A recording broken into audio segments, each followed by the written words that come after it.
ప్రాముఖ్యత, దానివల్ల కలిగే నష్టాలు మరియు నేటి యువత గంజాయి మత్తు నివారణ వాటి పట్ల చర్యలు ఆల్రెడీ నడుస్తుంది. సో నేటి యువతకు డ్రగ్స్ యొక్క కలిగే నష్టాలు, దాని యొక్క పరిణామాలు ఎట్లుంటాయి, మరి నియంత్రణ ఎట్టేయాలి, సమాజంలో యువత పాత్ర ఏంది, మరియు రోడ్డు ప్రమాదాలు, హెల్మెట్ లేని కారణంగా రోడ్డు ప్రమాదాలు, మరి ట్రాఫిక్ రూల్స్ పైన ఒక 5 నిమిషాలు సందేశం ఇచ్చారు. సార్ ఆర్మూర్ సర్కిల్ ఇన్స్పెక్టర్ గౌరవనీయులు సత్యనారాయణ గౌడ్ సార్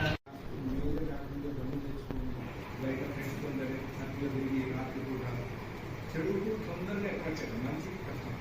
మనం 10 days 4 గంటలు లేవని పెట్టుకుంటే అది చాలా ఇబ్బంది. అదే ఫ్రెండ్స్లో బయటకు వెళ్ళడం చెడు తొందరగా ఎక్కడికి మంచిగా ఆటో చేసినే దాన్ని కంటిన్యూ చేయడం. ఏదైనా అంటే చెడుని అవాయిడ్ చేయడానికి ప్రయత్నం చేయండి.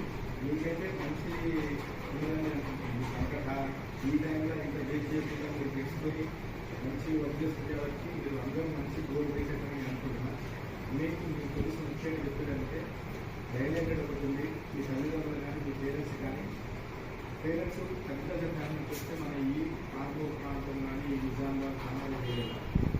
ఎస్పెషల్లీ మన వ్యవసాయ తల్లిదండ్రులు ఏంటంటే అడల్టరీ ఫ్యామిలీ సాయసిద్ధంగా వచ్చిన పనులు లేదు. అది మన అంటే ఎక్కువ తెల్లగల్లో అది దాని కారణం వల్ల ఆలోచన శక్తిని కోల్పోతాడు.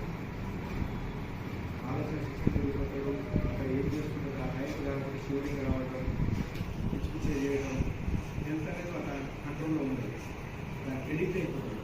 ఈ తల్లిదండ్రులు కూడా చదివితే డాడీ కల్తీ పనులు రాకుండా మీ పేరెంట్స్ చెప్పండి.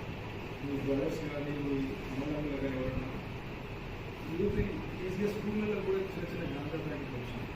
సిగరెట్లు కానీ చాక్లెట్ కానీ మీరు సోషల్ మీడియాలో హైదరాబాద్లో డ్రగ్స్ ఇక్కడ గ్రామీణ ప్రాంతంలో చిన్న చిన్న ఫ్రెండ్స్ కింద సిగరెట్ తాగడం, ఇంటర్మీడియట్ డిగ్రీ స్టేజ్ అవి అవేజ్ చేయండి. వాళ్ళు తెలిస్తే కూడా డైలెంటెడ్ కాజేయండి. ఆ బిహేవియర్ వేరు. అది కొట్టుకోకపోతే సాయంత్రం